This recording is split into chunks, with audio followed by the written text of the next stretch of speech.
सारे बच्चे जल्दी से आंसर करिए। संसदीय विशेष अधिकारों के संबंध में असत्य कथन को पता करिए, पहचानिए। आपको क्या करना है, जो फॉल्स स्टेटमेंट है आपको पता करना है, आइडेंटिफाई करना है। बताइए फटाफट से क्या है सही answer. Identify the false statement regarding parliamentary provisions और प्रिविलेजेस। क्या है सही आंसर, सभी बताइए। किसी भी संसद सदस्य को सत्र शुरू होने के 40 दिन पूर्व और 40 दिन उपरांत किसी भी मामले में गिरफ्तार नहीं किया जा सकता। दूसरा स्टेटमेंट है, संसद सदस्य की गिरफ्तारी से पूर्व अध्यक्ष की अनुमति लेना अनिवार्य है। तीसरा स्टेटमेंट है, संसद सदस्यों के आचरण पर संसद में चर्चा प्रतिबंधित होती है। और उपरोक्त सभी, आपको बताना है इसमें से गलत स्टेटमेंट कौन सा है। फटाफट से आइडेंटिफाई करिए और फिर आगे बढ़िए। Question on your screen, identify the false statement regarding parliamentary privileges. Option A is यहाँ पे, यहाँ ये है भाई, यहाँ रखना है। अ member of parliament cannot be arrested in any case 14 days before and 14 days after the commencement of the session of the legislative assembly or parliament.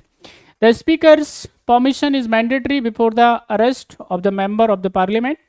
C option is, the discussion on the conduct of the members of parliament is prohibited in the parliament. And D option is, all of the above are true. क्या है सही answer, सब बच्चे answer करिए जल्दी से।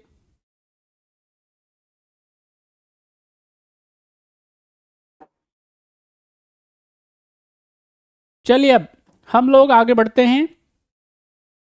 ये बड़ा इंपॉर्टेंट है, आपको याद रखना है, ये काफ़ी इंपॉर्टेंट है, बड़ा खास है। देखिए, जब हम बात करते हैं किसके बारे में, पार्लियामेंट्री प्रिविलेजेस के बारे में, संसदीय विशेष अधिकारों की बात करी जाएगी, तो आपको कुछ आर्टिकल्स याद रखने हैं। एक तो 105, ये पार्लियामेंट के केस में, in case of MP member of parliament, और यहाँ पे 194 की बात करेंगे in case of member of legislative assembly यानी एमएलए। इन दोनों को क्या किया गया है, यहाँ पे अधिकार दिया गया है। इसकी वजह क्या है, इसका रीज़न ये है कि जितने भी हम बात करेंगे एमएलएज के बारे में, हम अगर एमएलएज की बात करें या हम एमपीज की बात करें, तो ये क्या हैं, ये हैं रिप्रेजेंटेटिव ऑफ पीपल, यानी ये लोगों के जनप्रतिनिधि इनको कहते हैं। इनका काम क्या होता है, ये लोगों की एम्बिशंस को, लोगों की डिमांड्स को, लोगों की दुख तकलीफ को क्या करते हैं, संसद में या विधानमंडल में रखने का काम करते हैं। सरकार को अवगत कराना चाहते हैं कि भाई हमारे क्षेत्र में लोगों की क्या चिंताएं, कहीं सड़क की समस्या है, कहीं रोजगार की समस्या है, कहीं क्राइम ज़्यादा बढ़ा हुआ है, कहीं पे पानी की समस्या है, कहीं बिजली नहीं आ रही है, बहुत सारी प्रॉब्लम्स होती हैं, कहीं पे नौकरियां नहीं है। तो उन तमाम चीज़ों को क्या है, ये सब एमपी और एमएलए क्या करते हैं, रखने का काम करते हैं, सरकार का ध्यान आकर्षित करते हैं, है ना। यहाँ पे सरकार का जो ध्यान है, उसका जो नज़र है, उसकी तरफ लाने का प्रयास किया जाता है, ठीक है। अब कई बार क्या होता है, संसद के अंदर, विधानमंडल के अंदर नोक झोंक भी हो जाती है, कई बार गवर्नमेंट को क्रिटिसाइज करना पड़ता है उसकी पॉलिसीज के लिए। तो वैसी स्थिति में क्या है, लोकतंत्र में, डेमोक्रेसी में क्या होना चाहिए, एक हेल्दी डिस्कशन होना चाहिए, एक बढ़िया क्या होनी चाहिए, चर्चा होनी चाहिए, सवाल जवाब किए जाने चाहिए, और जो देश के लिए, देश की जनता के लिए जो अप्रोप्रिएट हो, अच्छा हो, उसके फायदे में हो, उस तरह के कानून बनने चाहिए। तो यहाँ पे क्या किया गया है, एमपीज को, एमएलएज को अभिव्यक्ति की आज़ादी दी हुई है, यानी यहाँ पे उनके पास में क्या होता है, फ्रीडम ऑफ एक्सप्रेशन होती है, यानी संसद में वो जो है उनको पूरा वाक स्वतंत्रता होती है, बोलने की परमिशन होती है, आज़ादी होती है। बस यहाँ पे इसके अलावा वो किसी भी अपने किए हुए किसी भी, यानी कि जो पद पे रहते हुए, जिस पद के लिए वो हैं, उस पद पे रहते हुए, उस डेजिग्नेशन को फॉलो करते हुए वो अगर कोई काम करते हैं, तो संसद में उनको क्या है, वो कोई भी उनके कामों पे किसी प्रकार का कोई कमेंट नहीं करेगा।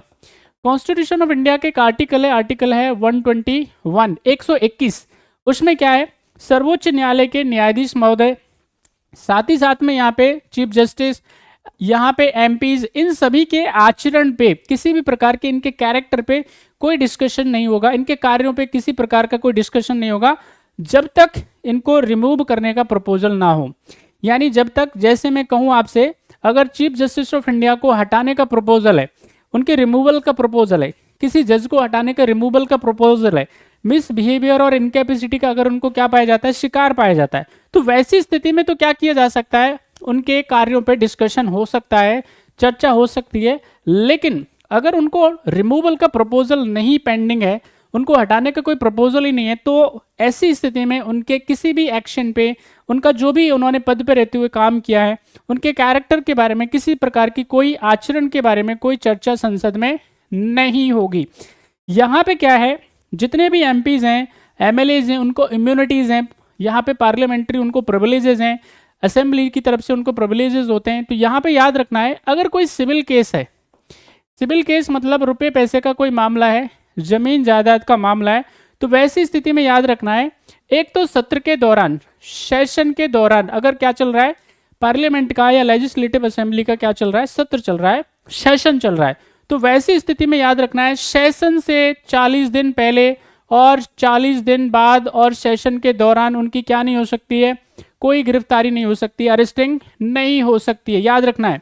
लेकिन अगर ये क्रिमिनल केस है, अगर ये क्या है, आपराधिक मामला है, तो आपराधिक मामला में क्या किया जा सकता है, याद रखना है, उनकी गिरफ्तारी हो सकती है। तो यहाँ पे ये जो स्टेटमेंट है पहला वाला, आप इसको देखिए, किसी भी मामले में ध्यान रखना है, संसद सदस्य को सत्र स्टार्ट होने से पहले 40 दिन पहले और उसके बाद किसी भी मामले में नहीं, सभी मामले में की बात नहीं कर रहे हैं भाई, किसी भी मामले में मतलब सिविल और क्रिमिनल दोनों। तो यहाँ पे याद रखना है, सिविल मामले में तो ये लागू होता है, क्रिमिनल मामले में लागू नहीं होता।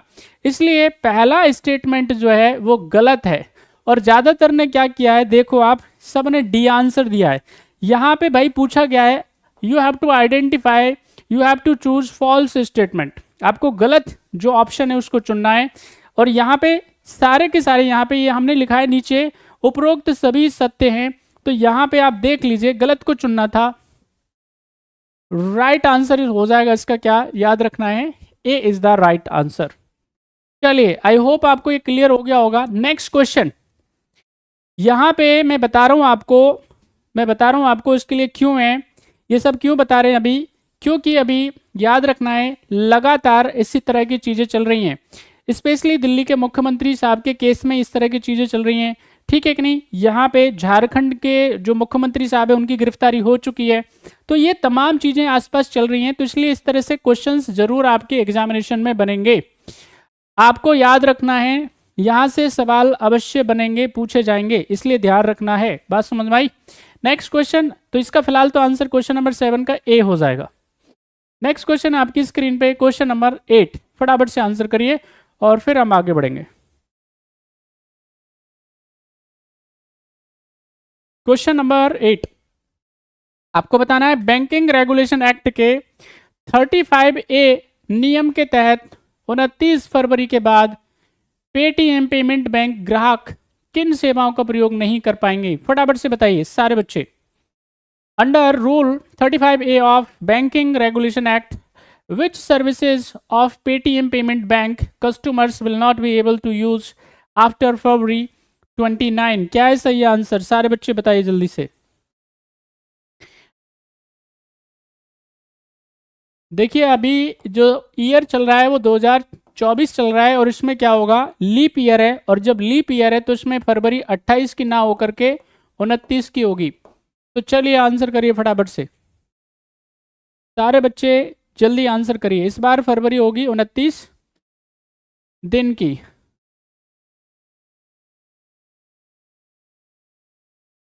क्वेश्चन आपकी स्क्रीन पे, फटाफट से आंसर कर दीजिए सारे बच्चे, ताकि हम आगे बढ़ सकें। चलिए यहाँ पे देखिए, आप लगातार सुन रहे होंगे, आरबीआई ने अपनी गाइडलाइंस में क्या किया गया है, रिजर्व बैंक ऑफ इंडिया ने अपनी शक्तियों का इस्तेमाल करते हुए बैंकिंग रेगुलेशन एक्ट 1949 के, याद रखना है, नियम 35A के थ्रू या उनकी शक्तियों का इस्तेमाल करते हुए कि जितने भी यहाँ पे यहाँ पे जब सेक्शन की बात करेंगे, नियम 35 की बात करेंगे, तो यहाँ पे क्या है, इंस्ट्रक्शंस देने की शक्ति किसके पास है, आरबीआई के पास है। जितने भी बैंक हैं, जो कमर्शियल बैंक है, उन सबको क्या है, इंस्ट्रक्शंस देने की शक्ति है किसके पास में, रिजर्व बैंक ऑफ इंडिया के पास में। तो यहाँ पे बैंकिंग रेगुलेशन एक्ट 1949 के और नियम 35A की शक्तियों का इस्तेमाल करते हुए क्या किया गया है, आरबीआई ने, याद रखना है, पेटीएम पेमेंट बैंक को क्या किया गया है, इंस्ट्रक्शंस दिया है, निर्देश दिया है कि वो अपने जितने भी क्रेडिट और डिपॉजिट करने की सेवाएं, सर्विसेज हैं, ट्रांजैक्शन और वैलेट की जितनी भी सेवाएं, साथ ही साथ फास्टैग की सेवाएं, वो क्या कर देंगे, याद रखना है, उसको बंद कर दें। 29 तारीख के बाद में कस्टमर्स क्या नहीं कर पाएंगे, उनको इस्तेमाल नहीं कर पाएंगे। इसका सही आंसर है डी।